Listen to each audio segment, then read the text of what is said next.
Hello, everyone. Sunshine here. I am in Southern California, still in Southern California. We've kind of been holed up in a hotel for a few days. Happy Father's Day if you're watching this live or same day. It is June 21st, 2020, Father's Day. And it's been a busy weekend for me, just really getting a lot of little stuff done. As you can see, this isn't even a bump, that's actually a scratch. I don't even know what I hit. I hit something. Today we've been painting. I've got some white paint there. I've got quite a bit in various places on my shirt, and as you can see on my wrist, and there's splatter everywhere. Even the dog Ludwig has little splatter marks on him. I painted one of the sides that used to be red completely white. Did two coats. Probably going to need a third coat at some point if we're really bored without a lot to do. We'll put a third coat of white paint on there. The white paint serves two functions. The first is more reflectivity, more of a reflective surface for those bifacials when I'm driving down the road. If we get a late start and we're driving and the sun's already come up, both sides will get some reflective gain because of the bifacial modules, the bifacial solar panels. They get power from underneath. And I'm going to be experimenting with that soon down the road. I'll have some really reflective material underneath when the wings are folded out. So we did that today. I did some charging. Everything is completely full. Both sets of batteries in the truck are filled up, ready to go tomorrow. I've got a meeting in the morning. That's why we've kind of been just taking it easy this weekend. And yeah, things are going well, but I'm ready to get on the road, ready to get going, and glad to be able to give you this update. Again, I will get better at this. We'll get more consistent. I missed last week because there was a lot going on, a lot of moving, a lot of driving. And we're officially in, I think is the 21st, day 4 from the most western coast point where I started. We came from Idaho, went over to Oregon, down California. So we've been, I want to say 1,000 miles. I need to check the odometer to see exactly how far we've been. But we're in day 4 of our, charging from West Coast directly going east to the East Coast. We'll have to go up through one more mountain pass, I believe. We're going to look, I believe Highway 93 is what I might be taking. And we'll be crossing over into Arizona very soon. So Arizona, here we come.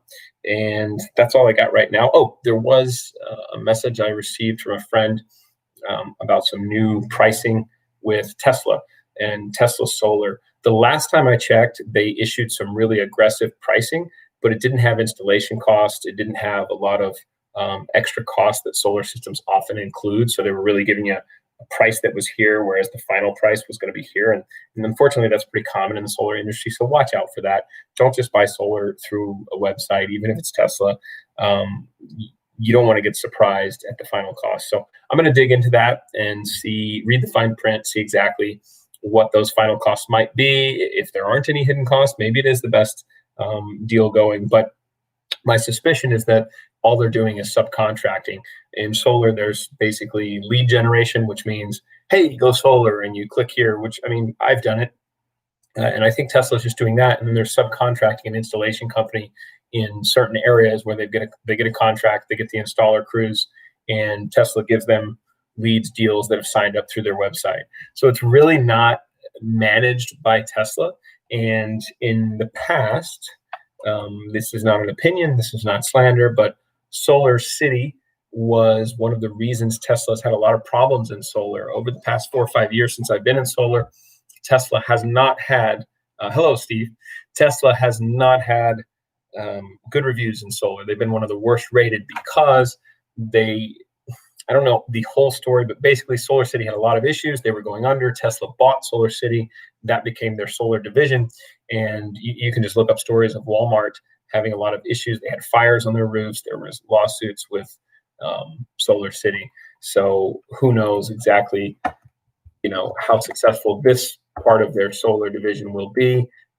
I know in 2016 or 17, it's now 2020, Elon promised the solar glass roofs, and the manufacturing and installation of those has yet to happen 3-4 years later. So I'm interested to see how this shakes out. I don't know why they've had such a hard time getting their solar off the ground.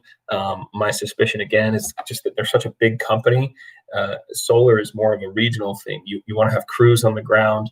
You want to have people that you're managing the jobs, and solar is more custom than anything. It's not a cookie cutter thing. It's not like you buy a car, you put it in your driveway. You buy a solar system, everyone's roof is different. Unfortunately, it's hard to sell a 4 and 8 kilowatt system, you know, without any extras, without knowing what that house might have, whether it has upgrades. And to their credit, they did say that. I went on the website today and looked, and they said that the solar product wasn't available in my area yet. And so again, that pretty much confirms my suspicion. They're just going to subcontract. They're going to find an install crew in each place. They're going to give them a contract and a deal and say, go install it. If there's issues, I'm really curious who that falls on. Does it fall on Tesla? Does it fall on the subcontractor? Does the customer just have to pay out of pocket? And that's one of the things I'm trying to work on in solar to solve, is help people get better service. So again, we're here. We're on the road. We got a hotel for Dad for Father's Day. Hope you all had a great Father's Day. The other big news today, we were in an EV show, an electric vehicle car show. It mixed classic cars with EV cars. It was really cool. It was done by the Downtown Boise Association. I hope that's right, downtownboise.org. And it was neat. It was online, so you could show Dad and he could look at classic cars. You could look at EV cars, read some descriptions. A few had videos, and our Project Griffin was in there, solar charging EV. And I have to check to see if we maybe won anything. Anyone who voted as well, you got entered for a chance to win a gift card from Downtown Boise. So that was really cool. Did that this morning, went and worked on the truck, had lunch with Dad, bought a really nice lunch, and then did a whole bunch of painting. I've got to go take a shower now, clean this off. Steve, good to talk to you. And I did make a video this past week. I'll be posting probably tomorrow, the final cut of cleaning solar panels. Since I've been driving around, the solar panels on Project Griffin have gotten really dirty. There's quite a bit of dust, pollen, road on the front ones. It was terrible today. I have a few pictures in my phone. If you go to my Instagram at Awaken Solar, I'll post those as soon as I end this live feed. It was really incredible.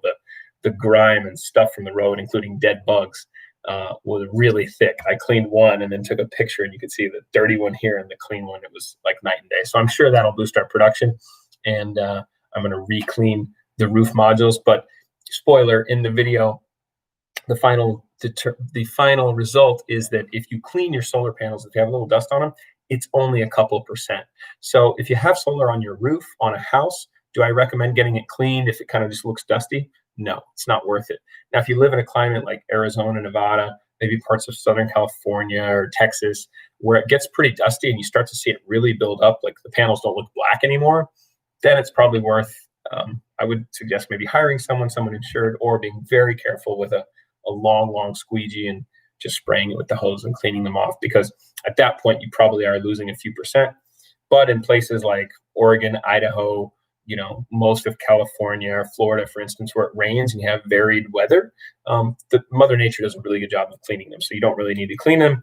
In the worst part of the year, when there's a lot of pollen and dust, you might lose 2% production, but nothing to worry about. Let Mother Nature clean them. Don't pay someone, because you're paying more than you're going to get from the 2% gain. That was the result of the cleaning solar video, but it's pretty cool to watch me squeegee them all off. So look for that video on our YouTube channel. And Steve, unless you have a question, or anyone else in the chat, again, sorry so late in the evening. It's I think 6 or 7 West Coast time, and I'll get these out earlier in the day, Sunday from now on, and I will be uploading more of a daily video. I've just been swamped with stuff. Life gets away from us. And again, happy Father's Day. Call your dads if you haven't already. See you soon.